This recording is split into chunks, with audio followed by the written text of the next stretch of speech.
بسم اللہ الرحمن الرحیم۔ السلام علیکم ورحمۃ اللہ وبرکاتہ۔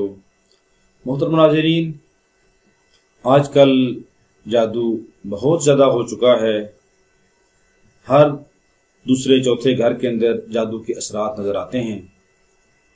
اکثر گھروں کے اندر پھر جادو کی وجہ سے پریشانیاں بنتی ہیں، بیماریاں بن جاتی ہیں، لڑائی جھگڑے ہوتے ہیں، لا علاج بیماری بن جاتی ہے، ڈاکٹر کو بیماری سمجھ نہیں آتی، کیونکہ وہ بیماری حقیقت میں بیماری نہیں ہے بلکہ جادو کی وجہ سے وہ بیماری بنی ہوئی ہے۔ تو پھر ایسے لوگ بیچارے پریشان ہوتے ہیں، ڈاکٹروں کے چکر لگا لگا کر تھک جاتے ہیں، مگر بیماری سمجھ نہیں آتی۔ ہر قسم کے ٹیسٹ کروا لیتے ہیں، لیکن ڈاکٹر بھی کہتے ہیں بیماری کوئی نہیں ہے، مریض کو بیماری محسوس ہوتی ہے۔ تو آپ کسی عامل سے اس کا چیک اپ کروائیں۔ اکثر دیکھا گیا ہے کہ جب علامات یہ جادو کی ہوتی ہیں کہ بیماری دوائی اثر نہ کرے، بیماری سمجھ نہ آئے، ڈاکٹر کو بیماری سمجھ نہ آئے بیماری ہے کیا، دن بدن مریض کمزور ہوتا جا رہا ہے، یا مریض کو جسم کے اندر درد محسوس ہوتا ہے، خفگی ہوتی ہے، غصہ آتا ہے، کندھوں میں کھچاؤ ہوتا ہے، سر پہ بوجھ ہوتا ہے، تو یہ عموماً جادو کی علامات ہوتی ہیں۔ تو آپ تشخیص کروا لیں کسی سے، اور تشخیص کے بعد آپ خود اپنا علاج گھر پر بھی کر سکتے ہیں۔ علاج کیسے کرنا ہے؟ انتہائی آسان سا، کسی بھی قسم کا جادو ہو اس کے لیے انتہائی آسان سا حل آپ کو بتاتا ہوں۔ آپ وہ خود اپنے گھر میں بیٹھ کر، چاہے مرد ہو چاہے عورت ہو، خود کر سکتا ہے۔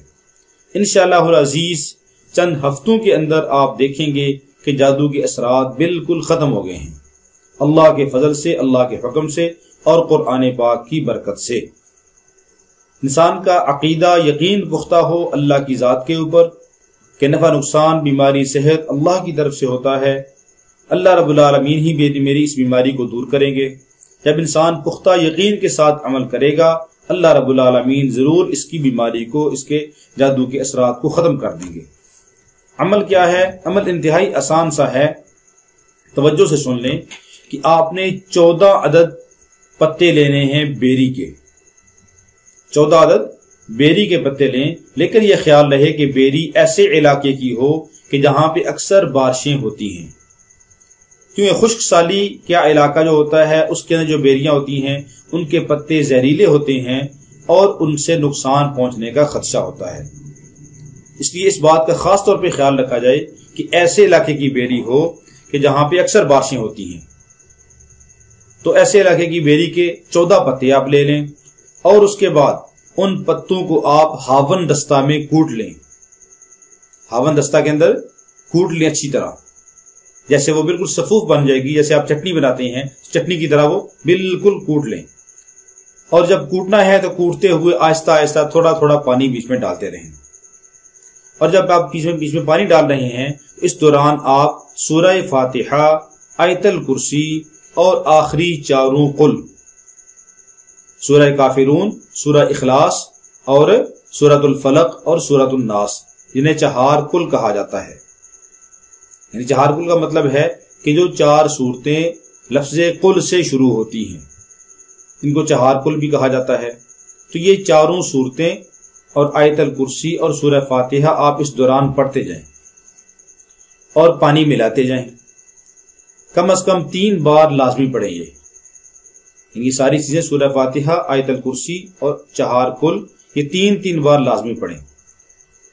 جب وہ آپ کوٹ لیں اچھی طرح، وہ چٹنی کی طرح بن جائے بالکل، تو اس کے اندر اور پانی بیچ میں ڈال لیں اور اس کو بوتل بھر لیں آپ، اور اس کے بعد جس مریض کے اوپر جادو کے اثرات ہیں اس مریض کو آپ صبح و شام وہ پانی پلاتے رہیں، اور یہی صورتیں جو میں نے بتائی ہیں یہ آپ مریض کے اوپر پڑھ کر دم بھی کر دیا کریں۔